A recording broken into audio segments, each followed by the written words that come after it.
పాటలు వాక్యానుసారంగా ఉంటాయి. అదేవిధంగా ఎక్కువగా మ్యూజిక్ కానీ అవి ఇవి కానీ సౌండ్స్ అన్ని పెట్టి హడావిడి చేయరు.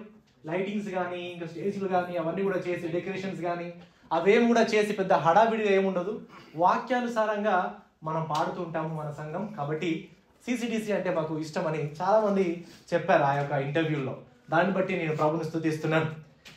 ప్రియులారా, కొన్ని సంఘాల్లో చూసినట్లయితే పాటలు ఎందుకు పాడుతారంటే సంఘస్థులందరూ వచ్చేంత వరకు టైం పాస్గా పాడుతూ ఉంటారు.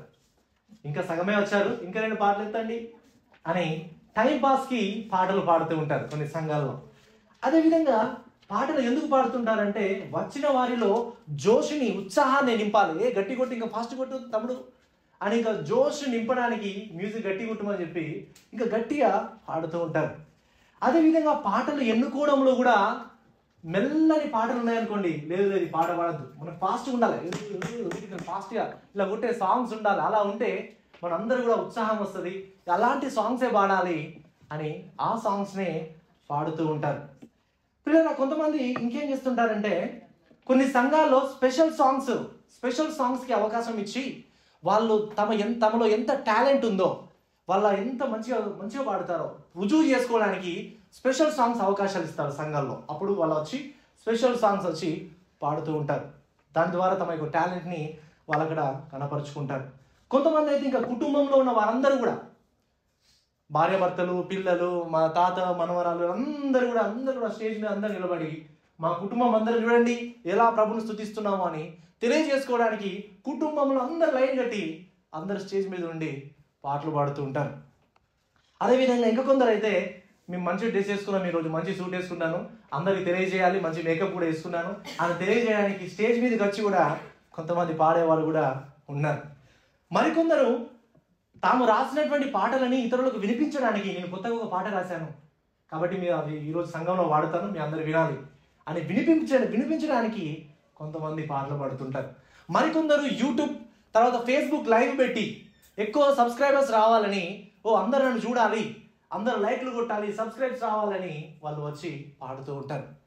మరికొందరైతే ఇంకా తమ సంఘాల్లో స్పెషల్ సింగర్స్ని, మంచిగా సింగర్స్గా ఎవరైతే ఉన్నారో వాళ్ళు తెప్పించుకొని, బాలసుబ్రహ్మణ్యం వస్తున్నాడు ఈరోజు సంఘానికి, ఆయన పాటలు పాడుతున్నాడు రండి అని స్పెషల్ సింగర్స్ని తీసుకొని వచ్చి సంఘంలో పాటలు పాడిస్తూ ఉంటారు. ఇలా చాలామంది చాలా ఉద్దేశాలతో చాలా విధాలుగా సంఘాల్లో పాటలు పాడుతుంటారు. ఇంతకీ దేవుని యొక్క వాక్యంలో ఈ పాటల గురించి దేవుడు ఏం చెప్తున్నాడు? ఎలాంటి పాటలు పాడాలి, ఎవరు పాడాలి, ఎప్పుడు పాడాలి, ఇవన్నీ ప్రశ్నల గురించి మనం ఆలోచించడం అనేది చాలా మంచిది. ఏ సంఘానికి వెళ్ళినా సరే ఈ యొక్క ఆలోచనలు మీరు కలిగి ఉండడం అనేది చాలా ప్రాముఖ్యం. ప్రియులారా, ఈ యొక్క అన్ని ప్రశ్నల గురించి ఈ యొక్క సర్మన్లో నేను అన్ని ప్రశ్నలకి సమాధానం ఇవ్వకపోవచ్చు, కానీ ఈ యొక్క ప్రశ్నలకి నేను ఒక ఆర్టికల్ రాశాను, అది వెబ్సైట్లో ఉంటుంది, నేను సంఘ సభ్యుల మన యొక్క గ్రూప్లో పెడతాను, మీరు దాంట్లో చదవచ్చు. ఈ యొక్క అంశాల గురించే నేను ఒక పుస్తకం కూడా రాస్తున్నాను. ఆ పుస్తకం పబ్లిష్ అయిన తర్వాత మీ అందరు కూడా నేను తెలియజేస్తాను, అప్పుడు మీరు దాంట్లో మీరు చదవచ్చు. అయితే ప్రియులారా, ఈరోజు మనం దేవుని వాక్యంలో మనం చూసినట్లయితే మనం పాడేటువంటి పాటలు వాక్యానుసారంగా ఉండాలి అని మనం చూస్తుంటాం. పాటల ద్వారా దేవుడు ఏమై ఉన్నాడో, ఆయన గుణలక్షణాలు ఏమై ఉన్నాయో తెలుసుకొని ఆయన స్తుతించడానికి మనం పాటలు పాడుతుంటాం. అదేవిధంగా మనం పాటల ద్వారా దేవుడు మన జీవితంలో చేసినటువంటి మేలును తలపోసుకుంటూ కృతజ్ఞతాస్తుతులు తెలియజేస్తాం. పాటల ద్వారా మన తోటి సహోదరులను బలపరుస్తాం, ప్రోత్సహిస్తాం, పురికొల్పుతాం. ఈ విధంగా దేవుని యొక్క వాక్యంలో ఇందుకోసం పాటలు పాడాలి అని దేవుని యొక్క వాక్యం సెలవిస్తుంది. అయితే ఈరోజు కూడా మనం వాక్య భాగంలో ఒక పాటను చూడబోతున్నాం. ఆ పాట ఏంటనంటే ఒక స్తుతి పాట. ఆ స్తుతి పాటను గురించి మనం ఈరోజు చూడబోతున్నాం. ఈ స్తుతి పాటను ఎవరు రాశారంటే మోషే గారు ఈ స్తుతి పాటను రాశారు. ఎందుకు ఈ పాటను రాశారు, ఈ పాటను ఎవరు పాడారు, ఎలా పాడారు అనే విషయాన్ని గురించి ఈరోజు మనం ధ్యానించబోతున్నాం.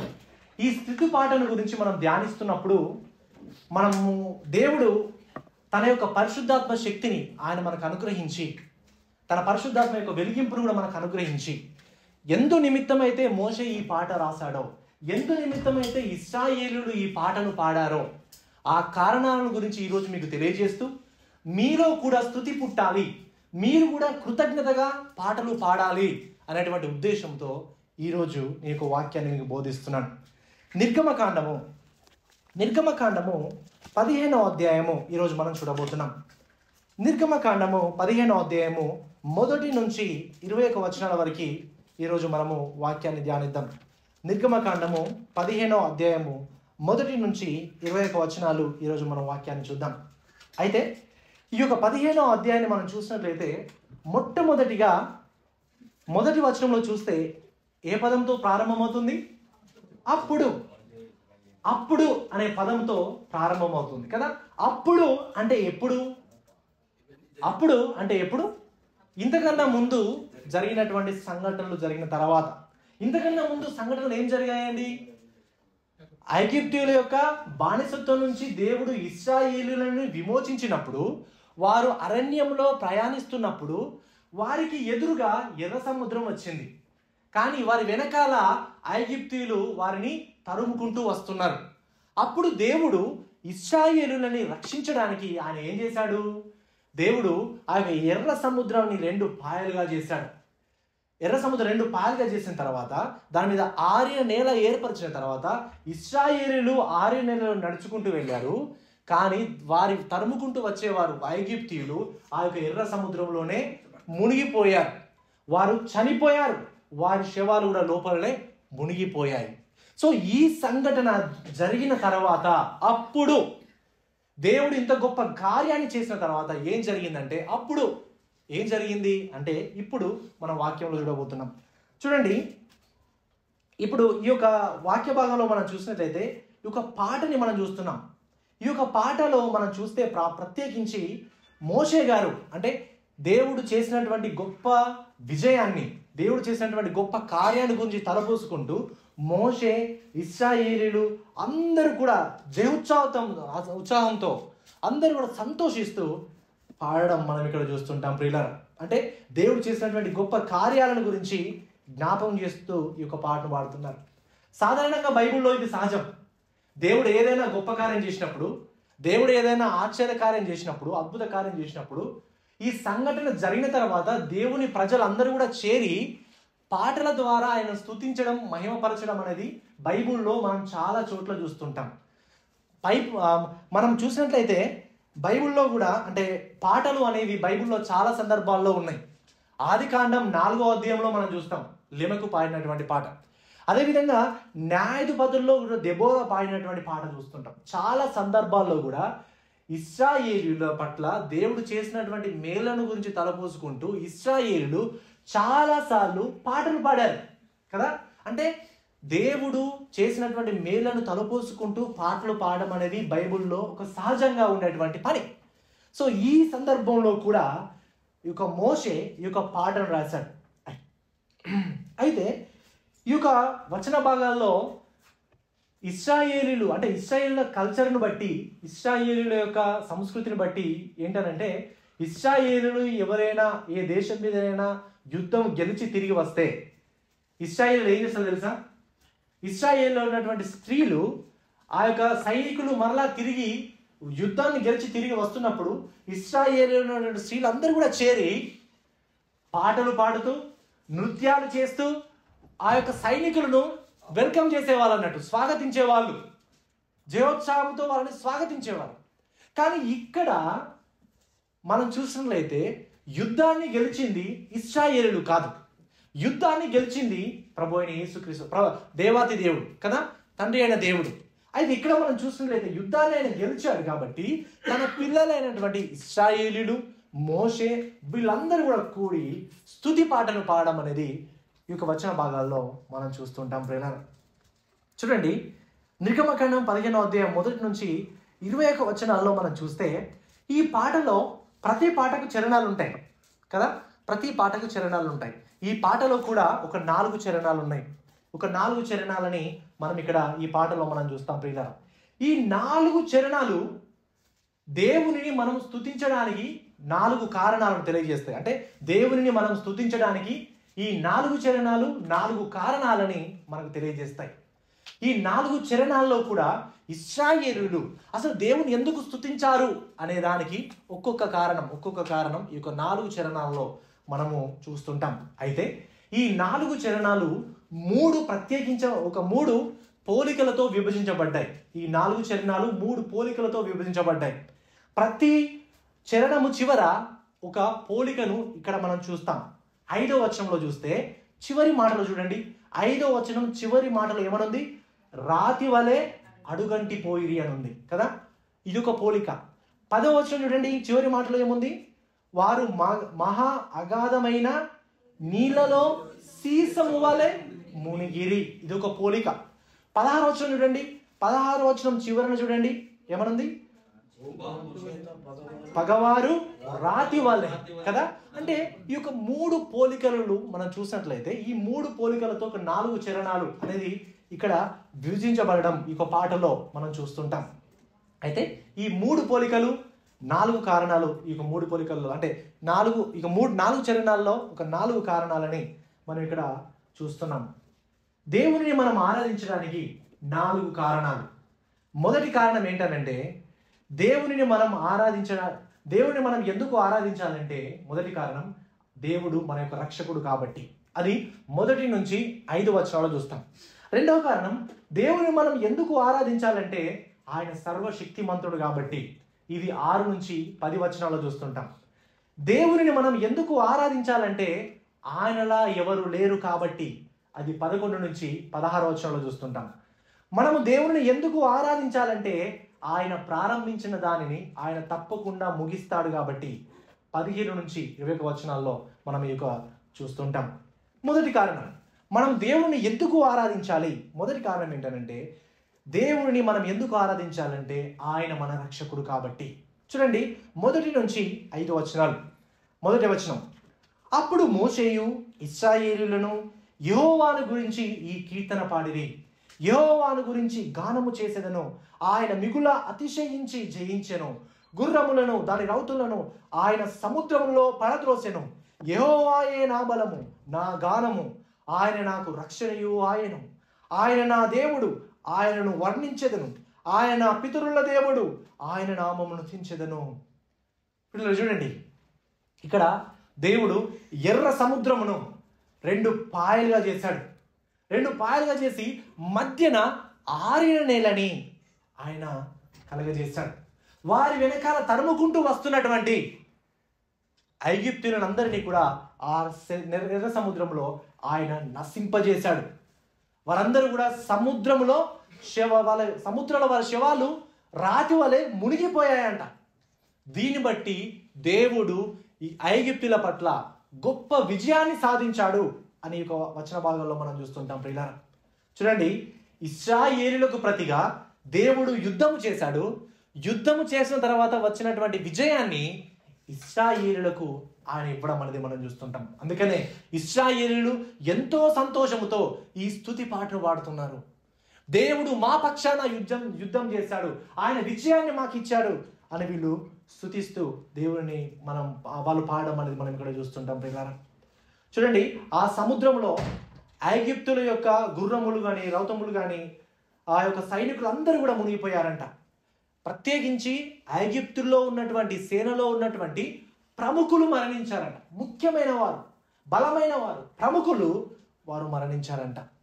తర్వాత చూడండి, ఈ చరణంలో ఏమందంటే ఆయన నాకు రక్షణ ఆయను అని ఉంది. చూడండి, ఈ మాటలు ఐగుప్తు నుండి మోషేను ఇశ్రాయేలు ప్రజలను ఎటువంటి హాని లేకుండా విడిపించినటువంటి దాని గురించి తెలియజేస్తుంది అన్నట్టు. అంటే జరిగిన దానిలో మోషేది కానీ, అంటే ఈ విమోచనలో మోషేది కానీ ఇశ్రాయేలులది కానీ ఇంకా ఉన్న ప్రజలది ఎవరు కూడా మంచితనం కాదు. ఎవరు కూడా ఇక్కడ వాళ్ళు విమోచింపబడడానికి, వాళ్ళు రక్షింపబడడానికి వారెవరు కూడా మంచి వాళ్ళు కాదు. వారిని బట్టి కాదు వారు రక్షణ పొందింది, వారిని బట్టి కాదు వారు విమోచన పొందింది, కానీ మంచివాడైనటువంటి ప్రేమామయుడైనటువంటి ఆ దేవాది దేవుడి ద్వారా మాత్రమే వారు విమోచనను పొందారు. ప్రియులారా వారు రక్షింపబడడానికి, వారి రక్షణకి కారణం వారు కాదు, వారి రక్షణకు కారణం ఆ దేవుడు. ప్రియులారా ఈరోజు మన రక్షణకి కారణం కూడా మనం కాదు, మన మంచితనం కాదు, మన పేరు ప్రఖ్యాతలు కాదు, మన రంగు రూపు కాదు, మన ఉద్యోగం కాదు. మన రక్షణకి కారణం ఆ దేవాతి దేవుని యొక్క కృప మాత్రమే. మనం రక్షింపడానికి ఏది కూడా చేయలేం, ఏది కూడా కాంట్రిబ్యూట్ చేయలేం. ఇది 100% దేవుని యొక్క ఉచితమైన కృప ద్వారా మాత్రమే మనం రక్షింపబడ్డాం ప్రియులారా.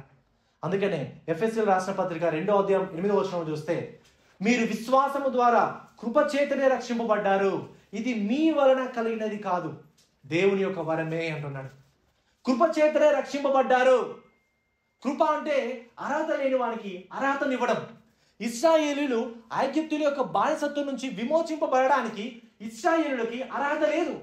ఎందుకంటే వాళ్ళు ఐగుప్తుల వలె కూడా ఇశ్రాయేలీయులు విగ్రహారాధన చేశారు. ఐగుప్తులో ఉన్నప్పుడు వాళ్ళు దేవునికి వ్యతిరేకంగా వాళ్ళు ప్రవర్తించారు. ఇశ్రాయేలీయులు వారు ఆ బానిసత్వం నుంచి విమోచింపబడడానికి ఇశ్రాయేలీయులకు ఏ హక్కు లేదు, ఏ అర్హత లేదు. కానీ దేవుడే వారిని విమోచించాడు. ఈరోజు మనం కూడా రక్షింపబడడానికి మనకు ఏ హక్కు లేదు, ఏ అర్హత లేదు. దేవుడే తన కృపను బట్టి ఆయన మనల్ని రక్షించాడు. అందుకనే ఇక్కడ ఉన్నటువంటి ఇశ్రాయేలీయులందరూ కూడా దేవుని యొక్క కృపను బట్టి జ్ఞాపకం చేసుకుంటూ వారు స్తుతిస్తున్నారు. అందుకనే ఈ యొక్క పాటను మోషే పాట అంటారు. మోషే పాట అంటే ఇది దేవుడు ఇశ్రాయేళ్ల పట్ల చూపించినటువంటి కృప పాట. అందుకనే ప్రకటన గ్రంథము 7వ అధ్యాయం 10వ వచనంలో ఈ విధంగా ఉంది, సింహాసనాసీనుడైన మా దేవునికిని గొర్రె పిల్లకును మా రక్షణకై స్తోత్రమని మహాశబ్దంతో ఎలుగెత్తి చెప్పిరి అని ఉంటుంది. ఇక్కడ కూడా మోషే పాట పాడుతున్నారు. ఎవరు? దేవదూతలు. వాళ్ళందరూ కూడా ఈ మోషే రాసినటువంటి పాటని వాళ్ళు ఎలుగెత్తి పాడమనేది మనం ఇక్కడ చూస్తుంటాం ప్రియులారా. చూడండి 3 నుంచి 5 వచనాలు చూడండి. ఈ విధంగా ఉంది, యెహోవా యుద్ధశూరుడు, యెహోవా అని ఆయనకు పేరు. ఆయన ఫరో రథములను అతని సేనను సముద్రంలో పడద్రోసెను. అతని అధిపతులలో శ్రేష్ఠులు ఎర్ర సముద్రంలో మునిగిపోయి అగాధ జలములు వారిని కప్పెను. వారు రాతి వలె అడుగంటిపోయి. ప్రియులారా, ఈ సందర్భంలో ఎర్ర సముద్రము ఎంత లోతుంది, ఎంత లోతులో వాళ్ళు దాటారు, లేకపోతే వారు ఎంత దూరం నడిచారో మనకి ఎగ్జాక్ట్గా తెలియదు. కానీ కొంతమంది చెప్పినటువంటి ఆధారాలను బట్టి వారు రాత్రిపూట ఎర్ర సముద్రం దాటి ఉంటారు. ఈ రాత్రంతా కూడా బహుశా వాళ్ళందరూ కూడా ప్రయాణం చేస్తుంటారు అని కొంతమంది చెబుతూ ఉంటారు. అంటే వాళ్ళందరూ కూడా ఈ యొక్క రాత్రి అంతా కూడా ఆ ఎర్ర సముద్రం ఎంత దూరం ఉంటుందో మనకు తెలుసు, ఎంత లోతు ఉంటుందో మనకు తెలుసు సాధారణంగా. అంటే అంత దూరం వాళ్ళు ఆరిన నేల మీద వారు నడవడం అనేది చాలా అద్భుతమైనటువంటి విషయం. సముద్రాన్ని చూస్తే మనకు భయం వేస్తుంది. కానీ ఇంకా సముద్రం 2 పాయలు అయిన తర్వాత దాన్ని నడవాలంటే ఇంకా భయం వేస్తుంది. ఒకవేళ వస్తే దేవుడు విడిపించండి, కరెక్టే. ఒకవేళ వస్తే మళ్ళీ కదా చాలా భయం ఉంటుంది. కానీ వీళ్ళైతే ఎంతో విశ్వాసముతో ధైర్యంగా నడిచారు. ఎందుకంటే దేవుని యొక్క సన్నిధి వారితో పాటు ఉంది కదా. అగ్ని స్తంభం వల్లే దేవుని యొక్క సన్నిధి వారితో పాటు ఉంది కాబట్టి వారు భయం లేకుండా ధైర్యంగా వాళ్ళకి నడవడం మనం చూస్తుంటాం. ఈ వచనంలో చూస్తే యెహోవా యుద్ధశూరుడు అనుంది. యెహోవా యుద్ధశూరుడు, ఆయన తన ప్రజల పక్షాన ఆయన పోరాడతాడు. తాను విజయాన్ని సాధించి తన ప్రజలకు ఇస్తాడు ఆ యొక్క విజయాన్ని, ఆ విజయ సంతోషాన్ని అని మనం చూస్తుంటాం ప్రియులారా. నిజంగా మన దేవుడు యుద్ధశూరుడు. తాను విజయం సాధించి తన ప్రజలకి ఆయన విజయాన్ని ఇస్తాడు. ఈ యొక్క విషయాన్ని మనం ఎక్కడ చూస్తుంటామంటే నిజంగా ప్రభు అయిన యేసుక్రీస్తు వారు కూడా ఆ సిలువలో ఒక గొప్ప యుద్ధాన్ని గెలిచి ఆ విజయాన్ని ఆయన మనకు ఆపాదించాడు ప్రియులారా. అపవాది మన వైపు చూసి ఏమంటాడంటే, వీడు పాపి, వీడు మోసగాడు, అనేక పాపాలు చేశాడు, వీడు రక్షింపబడడానికి అర్హుడు కాదు అని సాతాను ఒకవైపు మన మీద నిందలు అపరాధములు వేస్తే, ప్రభు అయిన యేసుక్రీస్తు వారు మనందరి కోసం యుద్ధం చేసి కలవరి సిలువలో, అవును వాళ్ళు పాపులే కావచ్చు, అవును వాళ్ళు మోసగాళ్ళే కావచ్చు, నేను వారి కోసం ప్రాణం పెట్టాను, నేను వారి కోసం రక్తం కార్చాను అని దేవుడు కల్వరి శిలువలో గొప్ప కార్యం చేసి తాను మరణించి పునరుత్థానుడై గొప్ప విజయాన్ని సాధించి మన పాపాలన్నిటిని కూడా పడవలసినటువంటి క్రయధనాన్ని ఆయన చెల్లించి గొప్ప విజయాన్ని ఆయన మనకు ఆపాదించాడు. ప్రియులారా, దేవుడు అది మనకిచ్చినటువంటి గొప్ప విజయం. ఈ లోకంలో చాలా మంది రాజులు యుద్ధం గెలవాలంటే ఏం చేస్తారు? వేరే దేశానికి వెళ్తే ఎదురుగా వచ్చే వాళ్ళందరినీ చంపివేస్తారు కదా. అందరిని చంపివేసి ఈ రాజుని చంపేసిన తర్వాత అప్పుడు మేము యుద్ధం గెలిచాము అని వాళ్ళు సంతోషిస్తారు. అందరూ రాజులు వేరే ఒక దేశానికి వెళ్ళి అందరిని చంపేసి మేము యుద్ధం గెలిచాము అని చెప్పుకుంటారు. కానీ మన ప్రభు అయిన యేసుక్రీస్తు వారు మన పరలోకపు రాజు అయితే తానే మనందరి కోసం మరణించి తిరిగి లేచి గొప్ప విజయాన్ని సంపాదించి పెట్టి ఆ విజయాన్ని ఆయన మనకు ఆపాదించాడు. మన పరలోకపు రాజు ఇంత గొప్పవాడు. ప్రియులారా, నిజంగా అలాంటి గొప్ప విజయాన్ని ఆయన మనకు అనుగ్రహించాడు. ఆ రోజు ఇశ్రాయేలీయులు ఐగుప్తు యొక్క బానిసత్వం నుంచి విమోచింపబడడానికి ఎలాంటి అర్హత లేదు, కానీ దేవుడే తన యొక్క కృప ద్వారా వారికి గొప్ప అర్హతనిచ్చాడు. మరి ఆ రోజు ఐగుప్తు యొక్క బానిసత్వం నుంచి ఇశ్రాయేలును విమోచించిన దేవుడు ఈరోజు మనల్ని పాపం అనేటువంటి బానిసత్వం నుంచి కూడా ఆయన మనల్ని విమోచిస్తున్నాడు. ఎవరైతే ఆయన విశ్వాసం ఉంచుతారో వారందరినీ కూడా పాపం అనేటువంటి బానిసత్వం నుంచి ఆయన విమోచన విడుదలను అనుగ్రహిస్తున్నాడు. అందును బట్టి మనం కూడా మోసే వలె ఇశ్రాయేలుల వలె స్తుతి కీర్తన పాడాలి. సంతోషంతో ప్రతిగానములు చేస్తూ ఆయనను ఆరాధించాలి. అందుకనే మనం సంఘంగా కూడినప్పుడు దేవుడు మన జీవితంలో చేసినటువంటి రక్షణ కార్యాన్ని గురించి తలపోసుకొని పాటలు పాడుతుంటాం. అందుకనే ఎందుకో నన్నింతగా నీవు ప్రేమించితివో దేవా, అందుకో మా దీన స్తుతి పాత్ర, హల్లెలూయా యేసయ్యా. నా పాపము బాప నరరూపివైనావు, నా శాపము బాప నలిగి వేలాడితివి, నా పాపము బాప నరరూపివైనావు, నా శాపము బాప నలిగి వేలాడితివి, నాకు చాలిన దేవుడవు నీవే, నా స్థానములో నీవే, నాకు చాలిన దేవుడవు నీవే, నా స్థానములో నీవే, హల్లెలూయా యేసయ్యా, హల్లెలూయా యేసయ్యా. ప్రియులారా, ఈ కీర్తనలు మనం ఎందుకు పాడతాం, ఈ పాటలు మనం ఎందుకు పాడతాం అంటే నిజంగా మనందరినీ కూడా దేవుడు గొప్పగా ప్రేమించాడు. మన పాపాన్ని తీసివేయడానికి, మన శాపాన్ని తొలగించడానికి ఆయన మన కోసం మరణించాడు అనేటువంటి గొప్ప విషయాన్ని జ్ఞాపకం చేసుకుంటూ ఆయన మనం స్తుతిస్తాం, ఆరాధిస్తాం. అందుకనే సంఘముగా కూడి మనం వచ్చి పాటలు పాడేటప్పుడు అందరూ కూడా హృదయపూర్వకంగా కలిసి పాడాలి. దేవుడు నీ జీవితాల్లో, మన జీవితాల్లో చేసినటువంటి గొప్ప కార్యాల గురించి తలపోసుకొని హృదయపూర్వకంగా మనం దేవుని స్తుతించాలి. అందుకని ఎవరు కూడా నిర్లక్ష్యంగా ఉండద్దు. పాటలు పాడే సమయంలో ఇది పాటలు పాడేటప్పుడు అంటే పాటలు పాడే విషయం అనేది చాలా ప్రాముఖ్యమైనది. పాటలు పాడేది టైం పాస్ చేయడానికి కాదు, ఇంకా వాళ్ళందరూ రావడానికి ఇంక ఎక్స్ట్రా పాటలు పాడదాం అన్నట్టుగా టైం పాస్ చేయడానికి ఇది కాదు. అందరినీ ఉత్సాహింపజేయాలి, అందరిలో జోష్ తెప్పియాలి అనడానికి పాడడం కాదు. ఈ పాటలు పాడేది హృదయపూర్వకంగా దేవుని స్తుతించడానికి, ఆయన ఆరాధించడానికి మనం హృదయపూర్వకంగా పాడాలి. అందుకనే పాటలు పాడుతున్నప్పుడు ఎవరు కూడా నిర్లక్ష్యంగా ఉండద్దు. మీ ఫోన్లు చూస్తారు, బయటకు వెళ్తూ ఉంటారు, మౌనంగా ఉంటారు, కొందరు పాడినట్టు నటిస్తారు కానీ నిజంగా పాడరు. ఇలాంటివి ఉండకుండా అందరము గొంతెత్తి హృదయపూర్వకంగా దేవుడు మన జీవితంలో చేసినటువంటి గొప్ప కార్యాన్ని తలపోసుకుంటూ హృదయపూర్వకంగా మనం పాడాలి ప్రియులారా. ఇది మొదటి కారణం. దేవుణ్ణి మనం ఎందుకు ఆరాధించాలంటే ఆయన మన రక్షకుడు కాబట్టి. రెండో కారణం ఏంటంటే దేవుడు మనం ఎందుకు ఆరాధించాలంటే ఆయన సర్వశక్తిమంతుడు కాబట్టి. చూడండి 6 నుంచి 10 వచనాలు. అయితే ఈ వచనం చదువుకన్నా ముందు దేవునితో ఎవరైనా యుద్ధం చేయగలుగుతారా? ఎవరైనా ఈ సర్వ సృష్టిని సృష్టించినటువంటి ఆ దేవాది దేవుడే ఎదురుగా నిలబడితే, ఆయన ఎదురుగా నిలబడి నీతో యుద్ధం చేస్తా అని నిలబడగలిగే ధైర్యం ఎవరిలో ఉంటుందా? ఎవరిలో కూడా ఉండదు. కానీ ఈ వచనాల్లో చూస్తే దేవుడే మరి ఏ విధంగా యుద్ధం చేశాడో చూద్దాం. ఎలా తన యొక్క శత్రువులను నశింపజేశాడో మనం ఇక్కడ చూడబోతున్నాం ప్రియులారా. అంటే దేవుడు యుద్ధం చేస్తే ఎదుటి వాళ్ళ యొక్క పరిస్థితి ఏంటి, ఆయన యొక్క శత్రువుల యొక్క పరిస్థితి ఏంటో ఈ వచనాల్లో మనం చూస్తుంటాం. చూడండి 6వ వచనం చూస్తే, యెహోవా నీ దక్షిణాస్తము బలముంది అతిశయించును, యెహోవా నీ దక్షిణాస్తము శత్రువును చితకగొట్టును. ఇక్కడ దక్షిణాస్తము అంటే కుడి చేయి.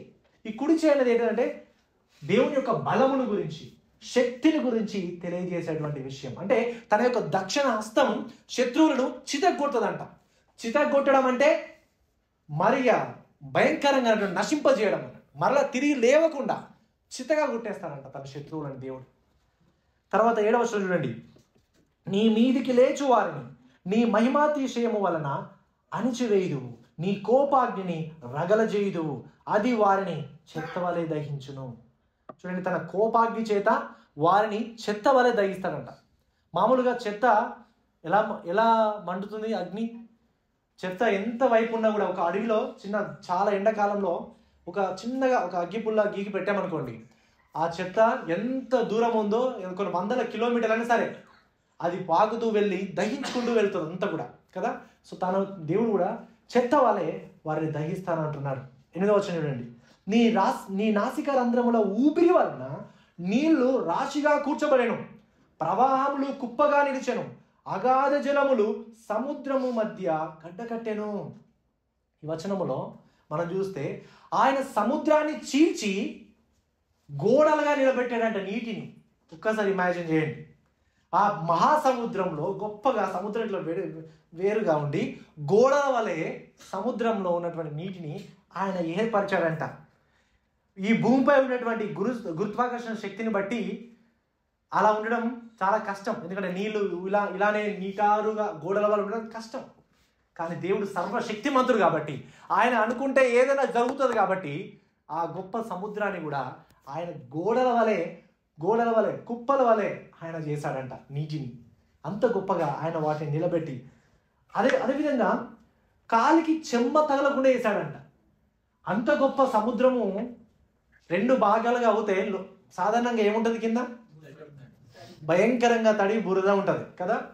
కానీ వాళ్ళ కాలికి చెమ్మ కూడా తగలేదంట.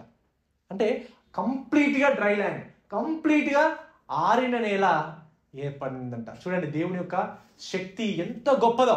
ఆయన మాట ద్వారానే సర్వ సృష్టిని సృష్టించినటువంటి దేవుడు. ఇది ఎంత పని అది? సముద్రం 2 పాయలుగా విభజించడం, ఆరిన నేల ఏర్పరచడం ఎంతది? చాలా సింపుల్ కదా ఆయనకి. సో దేవుడు ఎందుకంటే ఆయన అంత గొప్ప శక్తిమంతుడు. చూడండి, తన ఊపిరి వలన అనేటువంటిది అలంకారంగా వాడబడింది. అంటే తన యొక్క శక్తి వలన దేవుడు ఎంత గొప్పగా చేస్తాడో మనం ఇక్కడ చూస్తుంటాం. ఇదే విషయాన్ని యోబు 37వ అధ్యాయం 10వ వచనంలో కూడా చూస్తుంటాం. అంటే తన ఊపిరి వలన మంచు పుట్టును అనే విషయాన్ని, జలముల పై భూభాగం అంతయు గడ్డకట్టును అని యోబులో కూడా మనం ఇక్కడ చూస్తుంటాం. అంటే దేవుడు తన శక్తిని బట్టి దేనినైనా ఎలానైనా చేయగలడు. అది దేవుని యొక్క గొప్ప శక్తి అనే విషయాన్ని మనం ఇక్కడ చూస్తుంటాం. చూడండి, ఈ నీళ్లు ఐగుప్తీయులకు శిక్షణ తీసుకొని వచ్చాయి కదా. ఈ నీటి ద్వారా ఐగుప్తీయులు మరణించారు. అంత మాత్రమే కాదు, అంతకన్నా ముందు ఐగుప్తీయులు దేవుడు ఇచ్చినటువంటి తెగుళ్లలో ఎక్కువగా వేటి మీద జరిగాయి? దేవుని యొక్క తెగుళ్ళు నీటి మీదనే జరిగింది. వాళ్ళకు నాశనం అనేది నీటి ద్వారా వచ్చింది. కానీ ఇశ్రాయేలులకి నీటి ద్వారానే వాళ్ళకి రక్షణ వచ్చింది. ఈ నీటి ద్వారానే ఐగుప్తీయులకి శాపం వస్తే, ఉగ్రత వస్తే, ఈ నీటి ద్వారానే ఇశ్రాయేలులకి రక్షణ రావడం అనేది మనం చూస్తుంటాం ప్రియులారా. అందుకనే దీనిని బాప్తిస్మమునకు సాదృశ్యంగా నూతన నిబంధనలో వాడడం జరిగింది. 1 కొరింథీ 10వ అధ్యాయం 2వ వచనంలో చూస్తే, అందరూ మోషేను బట్టి మేఘములోను సముద్రములోను బాప్తిస్మం పొందిరి అని చెప్పారు నూతన నిబంధనలో ఈ యొక్క సంఘటన గురించి. అంటే వాళ్ళు బాప్తిజం పొందారట. ఆ విధంగా వాళ్ళు ఎర్ర సముద్రం నుంచి దాటి వెళ్ళినటువంటి సందర్భాన్ని గురించి ఆయన జ్ఞాపకం చేస్తూ వాళ్ళు బాప్తిజం పొందారు అని చెప్తున్నాడు. 1 పేతురు 3వ అధ్యాయం 20 నుంచి 21 వచనాల్లో కూడా చూస్తుంటే, నోవాహు తన సమయంలో కూడా ఏ విధంగానైతే వాళ్ళు నీటి ద్వారా రక్షింపబడ్డారో, ఈ రక్షింపబడ్డ సంఘటన కూడా ఆయన ఏమంటున్నాడంటే బాప్తిస్మమునకు ఒక సాదృశ్యంగా ఇక్కడ వాడడం జరిగింది. అంటే దేవుడు తన ప్రజలని ఈ నీటి ద్వారానే రక్షించడం, దేవుడు తన శత్రువులని తన నీటి ద్వారానే శిక్షించడం అనేది కూడా ఇక్కడ చూస్తుంటాం ప్రియులారా. అందుకనే మనం బాప్తిసం ఇచ్చేటప్పుడు కూడా మనం నీటిలో ఇలా ముంచి మరలా ఇలా పైకి లేపుతాం. ఎందుకంటే ఇలా నువ్వు మునిగిపోయావు, నీ పాత జీవితానికి నువ్వు మునిగిపోయావు, నువ్వు చచ్చిపోయావు, దేవుడి యొక్క ఉగ్రత అంతా కూడా నీ మీద భరించిన పాత జీవితంలో ఉంది, కానీ దేవుని యొక్క ఉగ్రత అంతా కూడా పోయి ఇప్పుడు నువ్వు మరలా దాని నుంచి నీటి నుంచి బయటపడ్డావు, ఇప్పుడు నువ్వు రక్షింపబడ్డావు అన్నదానికి ఒక సాదృశ్యంగా తెలియజేయడానికి బాప్తిస్మాన్ని మనం ఇస్తాం. అయితే బాప్తిజం రక్షణ రెండు వేరు. రక్షింపబడ్డాము కాబట్టే బాప్తిజం తీసుకుంటాం, మన రెండింటిని కలపకండి. రక్షింపబడ్డాము కాబట్టే మనం బాప్తిజం తీసుకుంటాం. బాప్తిజం అనేది ఏంటి? దేవుడు మన జీవితంలో చేసినటువంటి కార్యాన్ని బహిరంగంగా తెలియజేయడానికి, నేను దేవునికి సంబంధించిన వాడిని, తన సంఘమునకు సంబంధించిన వాడిని అని బహిరంగంగా తెలియజేయడానికి చేసేటువంటి కార్యమే బాప్తిస్మము. బాప్తిస్మంలో ఏం శక్తి కూడా లేదు, కానీ దేవుడిని రక్షించడంలో దేవుని యొక్క శక్తి ఉంది. ఈ బాప్తిస్మం అనేది ఒక గుర్తుగా, వివాహమైనప్పుడు ఈ రింగ్ ఎలా పెట్టుకుంటారో, నేను దేవునికి సంబంధించిన వాడిని బాప్తిజం కూడా బహిరంగంగా తీసుకొని గుర్తుగా మనం తెలియజేస్తుంటాం ప్రియులారా. సో ఇక్కడ మనము ఇది ఒక బాప్తిస్మానికి సాదృశ్యంగా ఉండడం అనేది మనం ఇక్కడ చూస్తుంటాం. తర్వాత చూడండి 9వ వచనం, తరి మీదను కలుసుకునేదను, దోపుడు సొమ్ము పంచుకునేదను, వాటి వలన నా ఆశ తీర్చుకునేదను, నా కత్తి దూసేదను, నా చెయ్యి వారి నాశనం చేయునని శత్రువు అనుకునేను.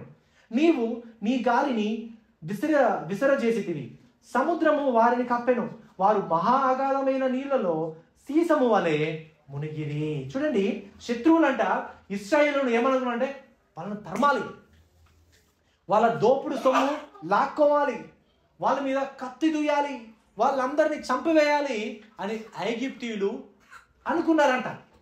కానీ దేవుడు ఏం చేశాడు? గాలిని విసర చేసి సముద్రముని వారి మీదకి తీసుకొని వచ్చి వారిని కప్పేశాడంట. సీసము వలె వారు మునిగిపోయారంట. సో ఈ విధంగా దేవుడు గొప్ప కార్యాన్ని చేశాడు. చాలా మంది కూడా అనుకుంటారు, గర్విష్ఠులు అవుతారు. ఏ విధంగా అయితే ఫరో ఐగుప్తులు గర్విష్ఠులు అయ్యారో, అదేవిధంగా మనుషులు కూడా చాలా మంది ఏమనుకుంటారంటే, ఏమనుకుంటారంటే దేవుడితో మాకు పని ఏంటి? మనిషి అనుకుంటే ఏదైనా చేయొచ్చు, చంద్రుడి మీద పైకి వెళ్ళైనా కానీ అక్కడ కూడా బతకచ్చు, చాలా టెక్నాలజీ ఉంది, దేవుడు ఎందుకు మనకి అని చాలా మంది కొంతమంది అనుకుంటారు.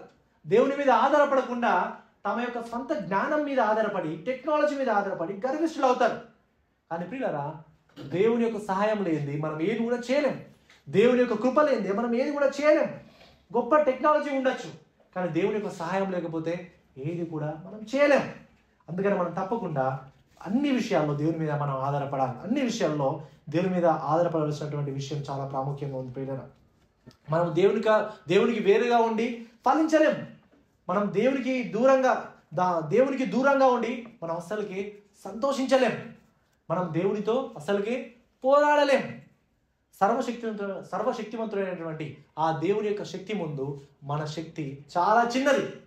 దేవుడు సర్వశక్తిమంతుడు, ఆయనతో మనం పోరాడలేం, ఆయనకు వ్యతిరేకంగా వెళ్ళలేం, ఆయన మీద ఆధారపడపోతే మనం బ్రతకలేం పిల్లరా. అందుకనే ఈ యొక్క సర్వశక్తుడైన దేవుని మీద మనం పూర్తి విశ్వాసం ఉంచాలి. ఆయన యొక్క చిత్తానికి మనం పూర్తిగా అప్పగించుకోవాలి పిల్లరా. అందుకనే దేవుడు సర్వశక్తిమంతుడు కాబట్టి ఆయన మనం ఆరాధించాలి. దేవుడు అనుకుంటే ఏదైనా చేయగలరు. తన స్వభావ సిద్ధంగా ఆయన ఏ కార్యం చేయాలనుకుంటే, తన యొక్క స్వభావం దానికి అనుకూలిస్తే ఏదైనా చేయగలుగుతాడు. దేవుడు చేయలేని పని ఏది కూడా ఉండదు. ఆయనకు సమస్తము సాధ్యమే. దేవుడు ఒకటి చేయడు. ఏం చేయడంటే పాపం చేయడు, అంతే. కానీ మిగతావన్నీ కూడా తన స్వభావ సిద్ధంగా ప్రతిదీ కూడా ఆయన చేస్తాడు. దేవుడు సర్వశక్తిమంతుడు. ఆ శక్తిని గురించి మనం ఇంకా వివరించలేం, అసలు మనం ఇమాజిన్ చేయలేం. ఈ లోకంలో ఉన్న సూపర్ పవర్స్ కన్నా, అన్నిటికన్నా దేవుని యొక్క శక్తి చాలా గొప్పది. ఆ యొక్క దేవుని యొక్క శక్తిని, ఇది ఇలా ఉంటుంది దేవుని శక్తి అలా ఉంటుంది అని పోల్చడానికి కూడా ఎలాంటి ఉదాహరణలు ఉండలేవు మనకు దగ్గర కూడా. దేవుని శక్తి బహుశా ఇలా ఉంటుంది అని చెప్పడానికి కూడా ఉదాహరణలు లేవు ఈ సృష్టిలో. అంత గొప్ప శక్తి మన దేవుని యొక్క శక్తి. అందును బట్టి మనం ఆయన్ను స్తుతించాలి. ఇది రెండవ కారణం. మూడవ కారణం చూద్దాం. దేవుణ్ణి మనం ఆరాధించడానికి కారణం ఏంటంటే ఆయనలా ఎవరు లేరు కాబట్టి. 11 నుంచి 16 వచనాలు. దేవుని మనం ఆరాధించడానికి కారణం ఆయనలా ఎవరు లేరు కాబట్టి. చూడండి 11వ వచనం. యెహోవా వేల్పులలో నీ వంటి వాడెవడు?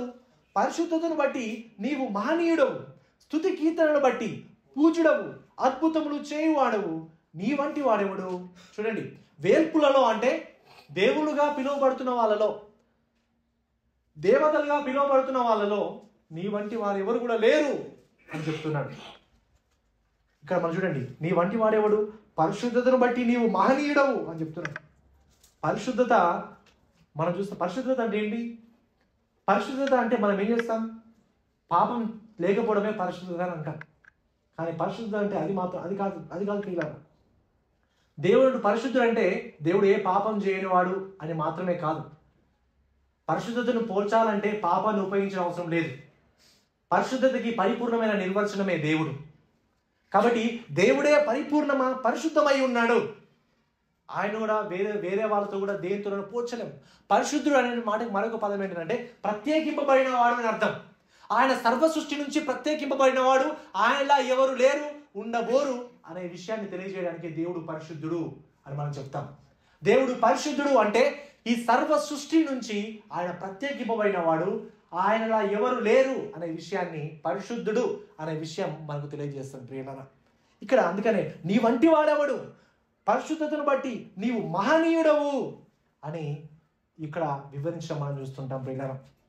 ఎందుకంటే దేవుడు విభిన్నమైన వాడు. ఆయన ప్రతి విషయంలో ఆయన మనకు అతీతమైన వాడు. ఆయన మనలా ఉండడు. అబద్ధం ఆడడానికి ఆయన నరుడు కాదు. నశించిపోవడానికి ఆయన యొక్క జీవి కాదు. తరిగిపోవడానికి ఆయన ఒక శక్తి కాదు. ఆయన ఎవరితో పోల్చలేం, దేనితో పోల్చలేం. ఆయన అందరికీ అతీతమైన వాడు. ఆయనలా ఎవరు లేరు, ఆయనలా ఎవరు ఉండబోరు అనే విషయాన్ని మనం ఇక్కడ చూస్తుంటాం ప్రియులారా. అదేవిధంగా మనం ఇంకా ఈ యొక్క వచనంలో చూసినట్లయితే 12వ వచనం చూడండి. నీ దక్షిణ హస్తమును చాచిదివి, భూమి వారిని మింగివేసెను. దక్షిణ హస్తం అంటే కుడి చెయ్యి అంటే ఇంతవరకు చెప్పాను, బలము, శక్తిని గురించి తెలియజేస్తుంది. వాస్తవానికి ఐగుప్తుల సైన్యం సముద్రంలో మునిగిపోతున్నప్పుడు కేవలం సముద్రము మునిగిపోవడం వల్ల మాత్రమే కాదు వాళ్ళు చనిపోయింది. ఆ సమయంలో భూకంపం కూడా వచ్చింది. ఇది కీర్తన 77:18 చూస్తాం. ఈ భూకంపం రావడం ద్వారా కూడా ఆ యొక్క భూమి విడిపోవడం బట్టి, పాయలుగా అవడాన్ని బట్టి వాళ్ళు అక్కడే మునిగిపోయి ఆ బురదలో చిక్కుకొని పోయారు భూకంపం ద్వారా. అందుకని వాళ్ళు రాతి వలె మునిగిపోయారు అని ఉంటుంది. వాళ్ళు రాతి వలె అక్కడ మునిగిపోయారు, కుంగిపోయారు. భూమి వారిని మింగివేసెను అని ఉంది. భూమి వారిని మింగివేసెను అంటే భూకంపం వచ్చి వారిని మింగివేసింది అనే విషయాన్ని కూడా ఇక్కడ మనం చూస్తుంటాం ప్రియులారా. 13వ వచనం, నీవు విమోచించిన ఈ ప్రజలను నీ కృప చేత తోడుకొని పోతివి, నీ బలము చేత వారిని నీ పరిశుద్ధాలయమునకు నడిపించితివి. జనులు విని దిగులు పడును, ఫిలిష్తీయుల నివాసులను వేదన కలుగును, ఏదోము నాయకులు కలవరపడుదురు, మోయాబు బలిష్ఠులకు వణుకు పుట్టును, కానాను నివాసులందరూ దిగులొంది కరిగిపోదురు, అధిక భయము వారికి కలుగును. యెహోవా, నీ ప్రజలు అద్దరికి చేరు వరకు, నీవు సంపాదించిన ఈ ప్రజలు అద్దరికి చేరు వరకు నీ బాహుబలము చేత పగవారు రాతి వలె కదలకుందురు. చూడండి, దేవుడు ఇశ్రాయేలులని ఐగుప్తుల బానిసత్వం నుంచి విమోచించడానికి కారణం ఇశ్రాయేలు మంచివారని కాదు, కానీ ఇక్కడ ఏంటంటే వారు పరిశుద్ధులని కారణం కాదు, కానీ దేవుని యొక్క ఉచితమైన కృప ద్వారా అని మాత్రం మనం చూసాం కదా.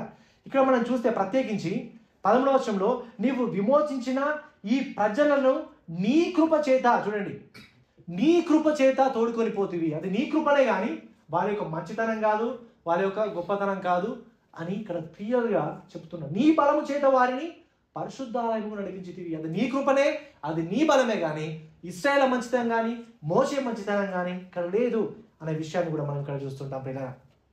చూడండి, ఈ సర్వశక్తిమంతుడైనటువంటి ఆ యొక్క దేవుడు ఆయన ఏం చేశారంటే ఇంకా వారికి బదులుగా యుద్ధం చేయడాన్ని బట్టి, వారికి బదులుగా యుద్ధం చేసి అనేకమైనటువంటి గొప్ప కార్యాలు చేయడాన్ని బట్టి శత్రు దేశాలు గజగజ వణుకుతున్నాయి.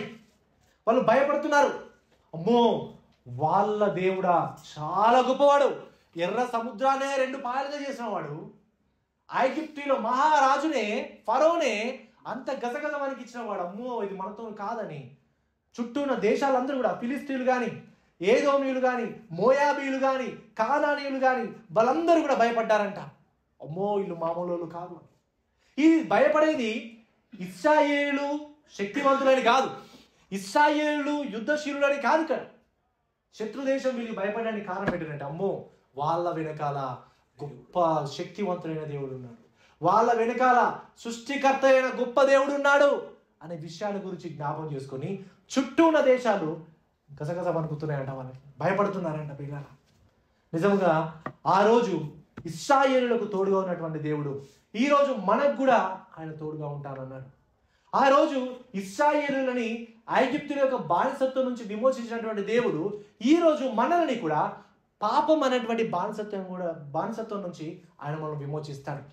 ఆ రోజు ఎర్ర సముద్రంను 2 పాయలుగా చేసినటువంటి దేవుడు ఈ రోజు మనలో తన గొప్ప రక్షణ కార్యాన్ని జరిగించి ఆయన మనల్ని రక్షిస్తాడు. ఆ రోజు ఇశ్రాయేలులని వాగ్దాన భూమికి నడిపించినటువంటి దేవుడు అదేవిధంగా మనలందరినీ కూడా పరలోక రాజ్యానికి ఆయన తప్పకుండా ఆయన మనల్ని నడిపిస్తాడు. ఎందుకంటే దేవుడు నమ్మకమైన వాడు. ఆయన మాట ఇచ్చి తప్పడానికి నరుడు కాదు. ఆయన ఏదైనా వాగ్దానం చేస్తే, ఆయన ఏదైనా ఒక మాట చెబితే అది తప్పకుండా ఆయన నెరవేరుస్తాడు. ప్రియులారా, దేవుని యొక్క ఉద్దేశాలు ఆపడానికి, దేవుని యొక్క మాట కాకుండా చేయడానికి ఎవ్వరికి కూడా శక్తి లేదు. దేవుని యొక్క శక్తి ముందు అపవాదైనా, దేవుని యొక్క శక్తి ముందు ఐగుప్తుల యొక్క ఫరో అయినా, దేవుని యొక్క శక్తి ముందు ఇంకా ఎవరైనా కూడా నిలబడలేరు. ఎందుకనంటే ఆయన అన్ని రాజుల కన్నా గొప్ప రాజు. ఆయనకు మించిన రాజు ఈ లోకంలో లేరు, ఉండబోరు. ఆయన అనంతుడు ప్రియులరా.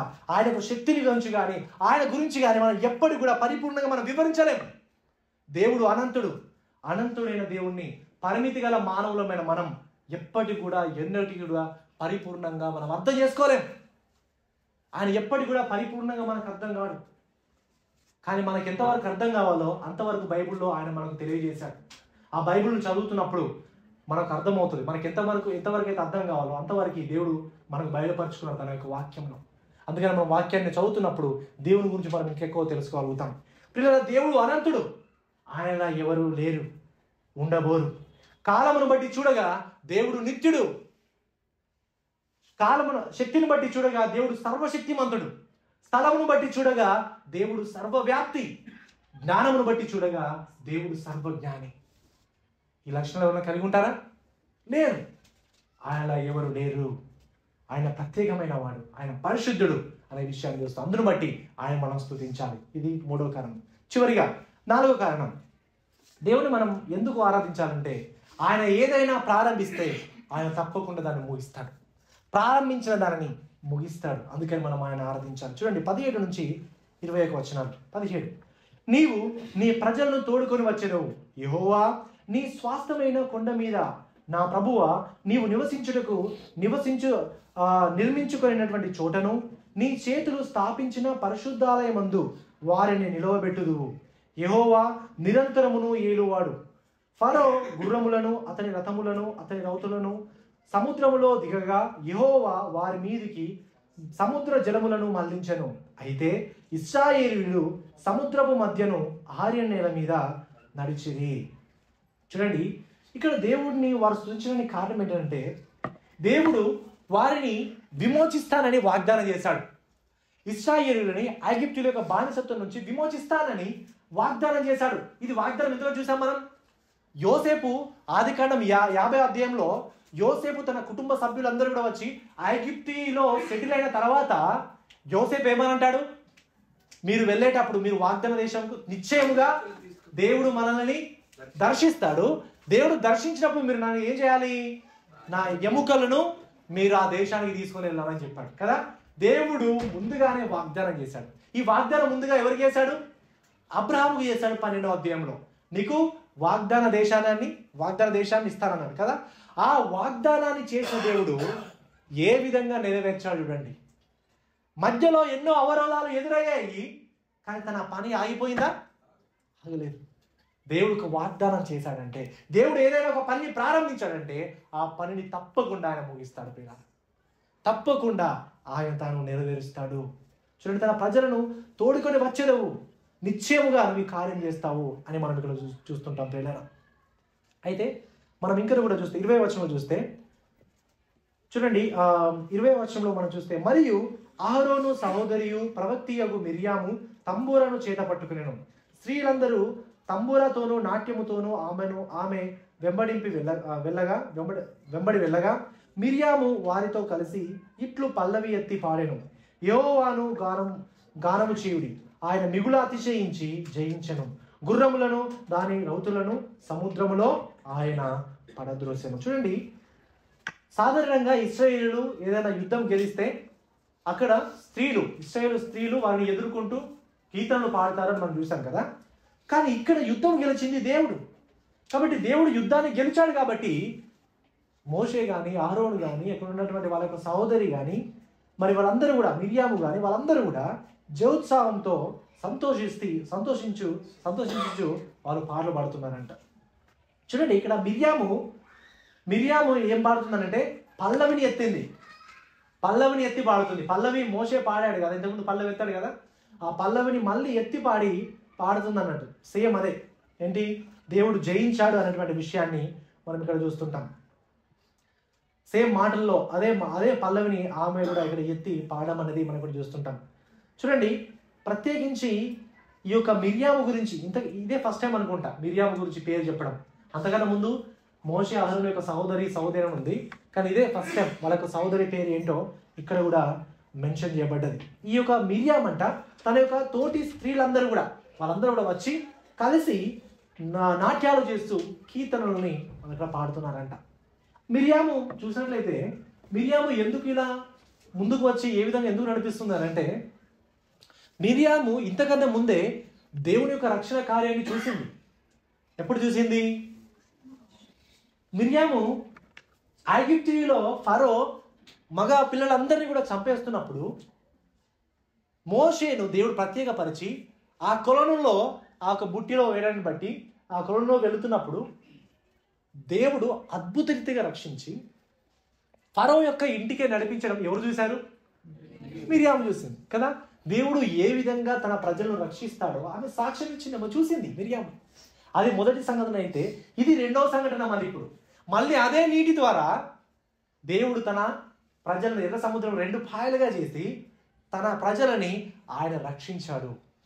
ఏ విధంగానైతే దేవుడు మోషేను నీటి ద్వారా రక్షించాడో ఆ ఒక బుట్టి ద్వారా, అలాగే దేవుడు ఈ ఎర్ర సముద్రాన్ని పాయలుగా చేసి వారిని ఇశ్రాయేలును రక్షించాడు. మిర్యాము ఈ 2 సంఘటనలు చూసింది కాబట్టి ఆమెలో స్తుతి పుట్టింది, గొప్ప ఆరాధన పుట్టింది. కాబట్టి అందుకనే హృదయపూర్వకంగా పాడుతూ అనేక స్త్రీలు కూడా ఇంకా అందరూ కలిసి ఆయన స్తుతించడము, ఆరాధించడం అనేది ఈ యొక్క వచన భాగాల్లో మనం చూస్తుంటాం. ప్రియులారా, చూడండి, మోషే పాడినటువంటి ఈ పాటని ఈ సందర్భంలో మాత్రమే కాదు, ఇంకా చాలా సందర్భాల్లో కూడా మనం ఈ యొక్క మోషే పాటని కూడా చూస్తుంటాం. ప్రత్యేకించి ప్రకటన గ్రంథంలో చూస్తుంటాం. ఈ ప్రకటన గ్రంథం 15వ అధ్యాయం 4వ వచనంలో చూస్తే ఈ యొక్క మోషే యొక్క పాటల గురించి కూడా అక్కడ ప్రస్తావించడం జరిగింది. చూడండి, ఇక్కడ ప్రకటన 15వ అధ్యాయం 4వ వచనం చూస్తే ఇక్కడ ఇశ్రాయేలులు ఏ విధంగానైతే సముద్రాన్ని దాటి తీరం చేరాక కీర్తన పాడారో ఆ అధ్యాయంలో మనం చూస్తే ఏముందంటే, జయించిన విశ్వాసులు స్ఫటికపు సముద్రము దగ్గర నిలిచి మోషే కీర్తనయు గొర్రెపిల్ల కీర్తనయు వాళ్ళు పాడారంట జయించిన తర్వాత. ప్రకటన గ్రంథం 15:3-4 వచనంలో ఈ మాట చూస్తుంటాం. చూడండి, వారు ప్రభువా దేవా సర్వాధికారి, నీ క్రియలు ఘనమైనవి ఆశ్చర్యమైనవి, యుగ యుగములకు రాజా, నీ మార్గములు న్యాయములను సత్యమై ఉన్నవి. ప్రభువా, నీవు మాత్రము పవిత్రుడవు, నీకు భయపడిన వాడెవడు? నీ నామమును మహిమపరచని వాడెవడు? నీ న్యాయ విధులు ప్రత్యక్షపరచబడినవి కనుక జనులందరూ వచ్చి నీ సన్నిధిని నమస్కారము చేసేదరని చెప్పుచు దేవుని దాసుడగు మోషే కీర్తనయు, చూడండి, గొర్రెపిల్ల కీర్తనయు పాడుచున్నారు. ఎవరు? విమోచమైనటువంటి ప్రజలు. ప్రకటన 19 వర్షంలో. అటు తర్వాత బహుజనులు శబ్దము వంటి గొప్ప స్వరము పరలోకమందు ఈలాగు చెప్పగా వింటిని, ప్రభువును స్తుతించుడి, రక్షణ మహిమ ప్రభావములు మన దేవునికే చెల్లునుగాక. ఇలా చూడండి, ఈ యొక్క వచన భాగాల్లో మనం చూస్తే రక్షింపబడినటువంటి విశ్వాసులందరూ కూడా కలిసి మోషే పాడిన పాట పాడుతున్నారంట. ఇశ్రాయేలును దేవుడు ఏ విధంగానైతే విమోచించాడో అదే విధంగా దేవుడు మమ్మల్ని అందరినీ కూడా పాపం అనేటువంటి బానిసత్వం నుంచి విమోచించాడని గొర్రెపిల్ల పాట పాడుతున్నారంట. మోషే పాట పాడుతూ స్తుతులు స్తోత్రాలు వాళ్ళు చెల్లిస్తున్నారంట. పిల్లరా, ఈ పాటల గురించి మనం ఇప్పుడు వింటున్నాం, ఈ పాటల గురించి ఇప్పుడు మనం ధ్యానిస్తున్నాం. కానీ ఒకరోజు ఈ పాటల గురించి మనం పాడబోతున్నాం. అందుకని అందరం మెమరైజ్ చేసుకోండి, అప్పుడు ఉపయోగపడుతుంది. సో ఈ పాటల గురించి మనం అందరం కూడా ఒకరోజు పాడబోతున్నాం. మోషే యొక్క పాటని, గొర్రెపిల్ల యొక్క పాటని మనమందరం కూడా కలిసి ఆ ప్రభువు వచ్చినప్పుడు ఆయన ఎదుర్కొని దేవుడు ఏ విధంగా అయితే ఇశ్రాయేలును ఐగుప్తు యొక్క బానిసత్వం నుంచి విమోచించాడో మమ్మల్ని కూడా మా పాపం నుంచి విమోచించావు దేవా, నీకు వందనాలు, నీకు స్తోత్రాలు అని మనము హృదయపూర్వకంగా ఆ దేవుడిని మనం పాడబోతున్నాం. అదేవిధంగా ఆ గొర్రెపిల్ల యొక్క పరిశుద్ధమైన నిర్దోషమైనటువంటి ఆ యొక్క గొప్ప శిలువ త్యాగాన్ని బట్టి దేవా మీరు మమ్మల్ని రక్షించారు అని గొంతెత్తి ఈ యొక్క సర్వలోకంలో ఉన్నటువంటి సకల పరిశుద్ధులందరూ కూడా చేరి ఆయన స్తుతిస్తారంట. పరలోక రాజ్యంలో ఒక గొప్ప క్వైర్ టీం ఉండబోతుంది ప్రియులారా. మన సంఘంలో 2-3 ఉండొచ్చు క్వైర్ టీం ఇక్కడ, కానీ అక్కడ పరలోక రాజ్యంలో ఎంతమంది? సకల పరిశుద్ధులందరూ కూడా కలిసి అందరూ క్వైర్ టీమే, అందరూ సింగింగ్ టీంలో ఉండి అందరూ కూడా దేవుణ్ణి స్తుతిస్తూ ఆరాధిస్తూ గొర్రె పిల్లను మహిమపరుస్తున్నారంట.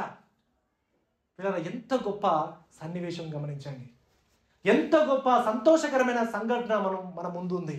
ఎంత గొప్ప నిరీక్షణ దేవుడు మనకు అనుగ్రహించాడు. పిల్లరా, ఆ గొప్ప నిరీక్షణ కోసం మనం కనిపెట్టుకోవడం మాత్రమే కాదు, ఆ గొప్ప నిరీక్షణను మనం ప్రాక్టీస్ చేయడానికి కూడా దేవుడు మనకి సంఘాన్ని ఇచ్చాడు. పిల్లరా, మన సంఘంగా కూడి మనం పాటలు పాడుతున్నప్పుడల్లా ఇది దేని గురించి తెలియజేస్తుందంటే, ఒకరోజు మనం అందరం కూడా పరలోకంలో ఈ విధంగానే చేరి దేవుణ్ణి స్తుతించబోతున్నాము అనే విషయాన్ని తెలియజేయడానికి దేవుడు సంఘాన్ని ప్రతిబింబంగా పెట్టాడు ఈ లోకంలో. ఈ యొక్క సంఘం అనేది పరలోక రాజ్యానికి ప్రతిబింబం. ఈ సంఘంగా మనం ఎప్పుడైతే కలిసి పాడుతున్నామో ఒకరోజు పరలోక రాజ్యంలో కూడా మనం అందరం కూడా కలిసి ఈ లోకంలో ఉన్న సకల పరిశుద్ధులందరితో కలిసి పాడబోతున్నాము అనే విషయాన్ని దేవుడు మనకు తెలియజేస్తున్నాడు. పిల్లరా, ఈ గొర్రెపిల్ల పాట పాడడానికి, ఈ మోషే పాట పాడడానికి మీరు ఎంతమంది అర్హులు? బహుశా మీలో కొందరు ఇంకా అర్హత లేదు కావచ్చు. ఎవరు అర్హులంటే ఈ గొర్రెపిల్ల పాట పాడడానికి, మోషే కీర్తన పాడడానికి ఎవరు అర్హులంటే ఎవరైతే గొర్రెపిల్ల నిర్దోషమైన పరిశుద్ధమైనటువంటి గొర్రెపిల్ల రక్తంలో తమ పాపములు కడుక్కుంటారో వారు మాత్రమే అర్హులు. ఒకవేళ మీరు నిజముగా ఇదివరకే పరిశుద్ధమైన నిర్దోషమైన గొర్రెపిల్ల యొక్క రక్తంలో కడగబడిన వారైతే మీరు ఈ పాట పాడడానికి అర్హులు. సకల పరిశుద్ధులందరితో గొప్ప క్వైర్ టీంలో మీరు జాయిన్ కాబోతున్నారు. కానీ ఒకవేళ మీలో ఇంకా కొందరు అర్హత సంపాదించలేదు, ఇంకా కొందరికి ఇంకా అర్హత లేదు కావచ్చు. మీకు ఎందుకు అర్హత లేదంటే మీరు గొర్రెపిల్ల రక్తంలో మీ పాపాలు ఇంకా కడుక్కోలేదు. ఇంకా కూడా మీరు మీ పాపంలో మీరు బ్రతుకుతూ ఉన్నారు. ఇంకా కూడా లోకానుసారంగా బ్రతుకుతున్నారు. ఎప్పుడు కూడా హృదయపూర్వకంగా మీ పాపాల పట్ల పశ్చాత్తాపడి దేవా నేను పాపిని, నన్ను క్షమించు అడిగిన సందర్భాలు లేవు కాబట్టి మీరు అర్హులు కాదు. పిల్లరా, మీరు రక్షింపబడి ఈ గొర్రెపిల్ల మోషే పాట పాడాలంటే ఈ రోజే పరిశుద్ధమైన నిర్దోషమైనటువంటి గొర్రెపిల్ల రక్తంలో మీ పాపాలు కడుక్కోండి. ఎలా కడుక్కోవాలంటే ఈ యొక్క సమయం అందు అందరూ మీరు 2 నిమిషాలు, ఎవరైతే ఇంకా కడుక్కోలేదో వారందరూ కూడా 2 నిమిషాలు మౌనంగా ఉండి, దేవా నేను పాపిని, నీకు వ్యతిరేకంగా పాపం చేశాను, నేను ఈ పాపంతోనే ఉంటే నిత్య నరకం వెళ్తాను, కాబట్టి నన్ను క్షమించి నా పాపాలు కడుగుమని ప్రార్థన చేయండి. పిల్లలు ఎవరు కూడా నిర్లక్ష్యం చేయదు. ఎవరైతే ఇంకా పాపాన్ని ఒప్పుకోలేదో వారు ఖచ్చితంగా పశ్చాత్తాపడండి, మీ పాపాలను ఒప్పుకోండి. అదేవిధంగా ఎవరైతే రక్షింపబడ్డారో ఈ గొర్రెపిల్ల పాడబడబోతున్నాం, మోషే పాడబడబోతున్నాం, సకల పరిశుద్ధులందరితో పాడబోతున్నాం అనే విషయాన్ని జ్ఞాపకం చేసుకుంటూ సంతోషించండి. అదేవిధంగా సంఘంగా కూడి వచ్చినప్పుడు కూడా దానికి ప్రతిబింబంగా సంఘంగా కూడి వచ్చిన మేము పాడుతాము అనే విషయాన్ని కూడా జ్ఞాపకం చేసుకొని హృదయపూర్వకం కూడా ఇప్పుడు పాడబోయే పాటను కూడా మనం కలిసి పాడదాం. అందరం కళ్ళు మూసుకుందాం, 2 నిమిషాలు మౌనంగా ఉండి ఈ యొక్క పరిశుద్ధమైన నిర్దోషమైన గొర్రెపిల్ల రక్తంలో మన పాపాలు మనం కడుక్కుందాం. క్షమాపణ వేడుకుందాం. దేవా మమ్మల్ని క్షమించమని ప్రార్థన చేద్దాం. ఎవరైతే కడగబడినారో దేవా ఇంత గొప్ప నిరీక్షణను నాకు ఇచ్చినందుకు వందనాలు తండ్రి అని కృతజ్ఞతలు తెలియజేద్దాం.